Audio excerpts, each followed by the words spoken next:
आपके सबसे favourite topic के बारे में। सबसे पहले क्रिएटिनिन को समझने से कि क्रिएटिनिन चीज क्या है, कहाँ बनती है। आपके पास भी है, मेरे पास भी है, क्या मेरी बॉडी में भी बन रहा है, कंट्रोल में रहता है या नहीं रहता। वो इकट्ठा होते होते होते होते धीरे धीरे किडनी को खराब कर देता है। नमस्कार, मेरा नाम है डॉक्टर पुरु धवन और आज इस वीडियो में हम बात करने वाले हैं आपके सबसे फेवरेट टॉपिक के बारे में और वो है क्रिएटिनिन। क्रिएटिनिन क्या होता है, क्यों बढ़ता है, कैसे KFT रिपोर्ट के अंदर हम क्रिएटिनिन को जब बढ़ता हुआ देखते हैं तो उसके क्या मायने होते हैं, इन सब को डिस्कस करने वाले हैं हम इस वीडियो में। तो शुरुआत करते हैं सबसे पहले क्रिएटिनिन को समझने से कि क्रिएटिनिन चीज़ क्या है, कहाँ बनती है। तो क्रिएटिनिन हमारे शरीर में बनता है हमारी मसल्स में। जब हम खाना खाते हैं, वो खाना जब हमारी मसल्स में जाता है, एनर्जी देता है, हम मूवमेंट करते हैं, तो मसल्स के अंदर एक बाय प्रोडक्ट, एक वेस्ट प्रोडक्ट बनता है जिसका नाम है क्रिएटिनिन। अब मसल्स तो सबके पास हैं, आपके पास भी है, मेरे पास भी है, क्या मेरी बॉडी में भी बन रहा है? बिल्कुल, मेरी बॉडी में भी उतनी ही मात्रा में बनता है जितना किसी किडनी फेलियर की बॉडी के अंदर भी बनता है।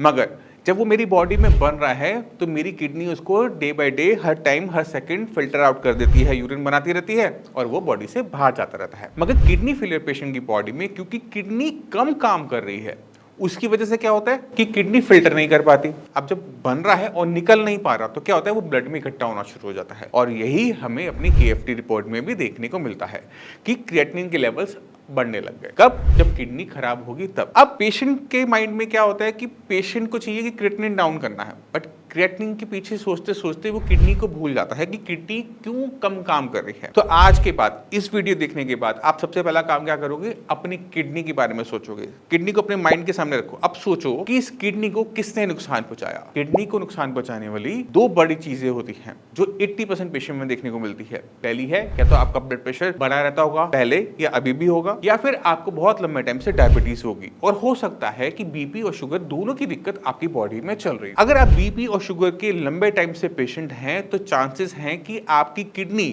जो कम काम कर रही है, जो उसने नुकसान उठाया है, जिसकी वजह से क्रिएटिनिन बढ़ रहा है, वो यही दो कारण हैं। अब आप दूसरा सवाल अपने आप से खुद पूछ के देखो, आज की तारीख क्या आपका बीपी कंट्रोल में है, क्या आपकी शुगर कंट्रोल में है? अगर बीपी आपका 120 80 से ज्यादा आता है, खासकर नीचे वाला 80 से अबव आ रहा है, 85 आ रहा है, 90 आ रहा है, 95 आ रहा है, कोई भी फिगर आ रही हो 80 से ऊपर, तो आप खुद से एक सवाल करके पूछ के देखो, क्या आपकी किडनी किसी भी कीमत में बच पाएगी? क्योंकि आपकी किडनी को नुकसान किसने पहुंचाया था? बीपी ने, और बीपी आज भी बढ़ा हुआ है। अब आपके माइंड में चल रहा होगा कि मैं तो रोज दवाई खा लेता हूं, मेरा काम खत्म। ये सबसे बड़ी गलती सारी की सारी किडनी फेलियर पेशेंट करते हैं। अगर ये गलती ना करते तो ये दिक्कत किडनी फेलियर की आती ही नहीं। अगर आप बीपी की मेडिसिन लेते हो, शुगर की मेडिसिन लेते हो और चेक नहीं करते कि आपका करंट स्टेटस क्या है, मेडिसिन खाने के बाद बीपी चेक मत करो, बीपी को चेक करो मेडिसिन खाने से पहले, कि आपको ये पता लगे कि मेरा बीपी 2400 घंटे 365 दिन कंट्रोल में रहता है या नहीं रहता।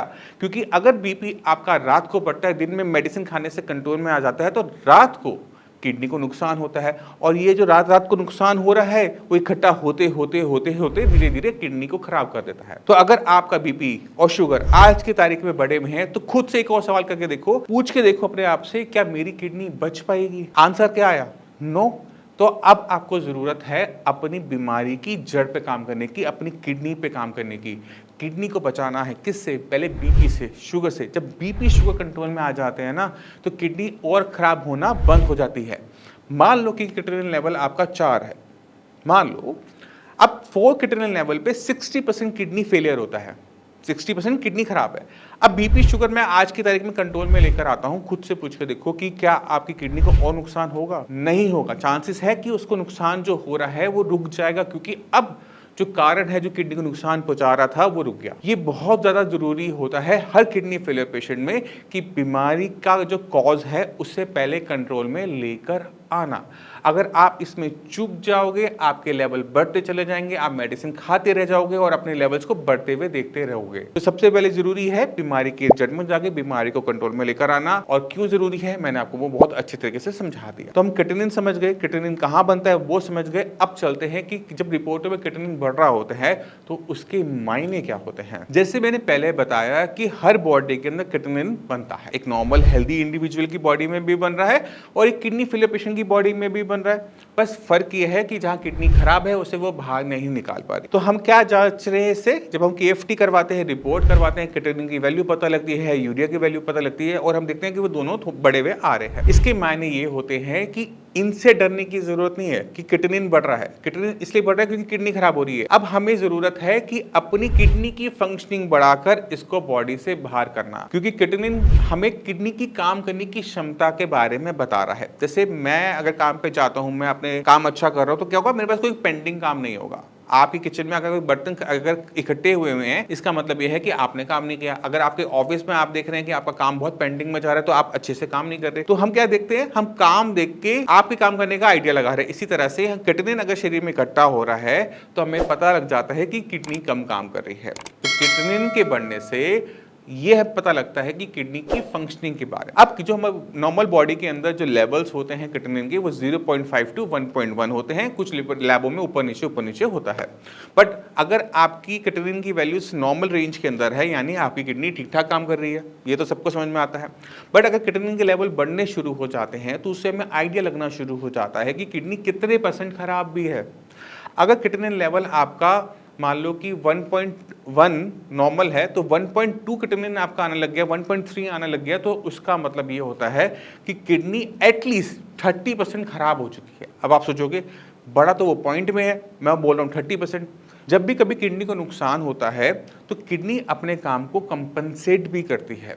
तो जब तक क्रिएटिनिन नहीं बढ़ता, जब तक किडनी को एटलीस्ट 30% का नुकसान नहीं हो जाता। और ये हमें कैसे पता लगता है, मान लो कि क्रिएटिनिन लेवल आपका 1.2 1.3 है, 0.1 बढ़ा हुआ है नॉर्मल वैल्यू से। अगर ऐसे किसी पेशेंट की किडनी की बायोप्सी की जाती है तो उसमें हमें 30% के आसपास का डैमेज देखने को मिल जाता है कि 30% किडनी जो है वो खराब हो गई है। तो वहीं से हमें पता लग जाता है कि 1.1 1.2 मतलब 30% किडनी का खराब होना। अब जैसे जैसे आपके लेवल बढ़ते चले जाएंगे, तब बढ़ेंगे जब किडनी को और नुकसान होगा। तो इससे हमें आइडिया लग जाता है कि कितने लेवल पे किडनी कितने % खराब है। और इसी को हम GFR से भी देख सकते हैं, क्योंकि आपकी रिपोर्टों के अंदर एक और वैल्यू होती है, मैक्सिमम लैब्स की रिपोर्टों में होती है, वो है EGFR। EGFR अगर आप ध्यान से सोचो कि निकाला कैसे जाता है, तो मैं आपकी स्क्रीन पर एक छोटा सा दिखाना चाहता हूँ। ये आपकी स्क्रीन पर हम नेशनल किडनी जो फाउंडेशन है उनकी साइट पर गए हैं। यहाँ पर आप देख रहे हो ये कैलकुलेटर है, एक आपको फील्ड है। यहाँ पर आपने क्रिएटिनिन की वैल्यू डाली, यहाँ पर एज डाली और यहाँ पर आपने अपना जेंडर डाला और कैलकुलेट। अब आपके पास एक फिगर आ रही है। ये फिगर हमने किसी लैब टेस्ट से नहीं निकाली है, ये निकाली है एक कैलकुलेशन में, जिसमें 2 फैक्टर्स हैं, एक आपका क्रिएटिनिन की वैल्यू, दूसरा आपकी एज। GFR क्रिएटिनिन की वैल्यू पे है ना, तो आप अगर अपना क्रिएटिनिन को डाउन करोगे तो GFR बढ़ेगा। अगर आपका GFR घट रहा है, इसका मतलब ये है कि आपका क्रिएटिनिन वैल्यू बढ़ रही है, इसलिए वो घट रहा है। तो आपने कभी भी GFR के बारे में परेशान नहीं होना। आपने परेशान होना है वो है किडनी के बारे में, कि किडनी को और नुकसान ना हो, क्रिएटिनिन और ना बढ़े और GFR और ना घटे। तो हमने आज बात करनी थी क्रिएटिनिन की, बट हम GFR पे चले गए। अब आपकी रिपोर्टों के अंदर अगर आप देखें तो स्टेजेस डली होती है कि ये स्टेज है, ये 3B स्टेज है, ये 4 स्टेज है, ये 5th stage of kidney failure है। ग्रेडिंग कर रखी होती है।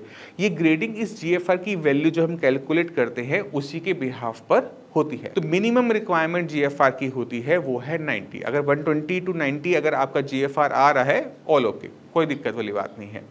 मगर अगर ये GFR घटना शुरू हो जाए तो आपकी जो स्टेजेस हैं वो बढ़नी शुरू हो जाती है, ग्रेडिंग बढ़नी शुरू हो जाती है। तो आपने समझना है कि GFR को आपने होवा नहीं बनाना, क्रिएटिनिन को आपने होवा नहीं बनाना। आपने जो ध्यान देना है वो सिर्फ एक चीज़ के ऊपर, वो है किडनी की हेल्थ के ऊपर। तो मैं उम्मीद करता हूँ आपको समझ में आ गया कि क्रिएटिनिन क्या चीज़ है, कहाँ बनती है, क्यों बनती है और कैसे वो बॉडी में इकट्ठी हो जाती है। फिर भी आपके माइंड में कोई भी डाउट हो ना, मैं अवेलेबल हूँ, मेरे डॉक्टर्स अवेलेबल हैं। आप उनसे बात कर सकते हैं, उनसे पूछ सकते हैं, और किस तरह से क्रिएटिनिन को डाउन किया जाता है साइंस इंजीनियरिंग में, वो भी आप पूछ सकते हैं। और तरीका बहुत सिंपल सा है, किडनी की फंक्शनिंग बढ़ाओ और क्रिएटिनिन और यूरिया को डाउन करो। इसके अलावा कोई दूसरा तरीका किडनी को ठीक करने का बिल्कुल भी नहीं है। अगली वीडियो में कोशिश करूंगा कि मैं आपको डाइट के बारे में बताऊं, क्योंकि डाइट को लेके पेशेंट को बहुत ज़्यादा डाउट्स होते हैं, बहुत ज़्यादा क्वायरीज होती हैं, तो उसको भी हम सॉल्व करने की कोशिश करेंगे अगली वीडियो में।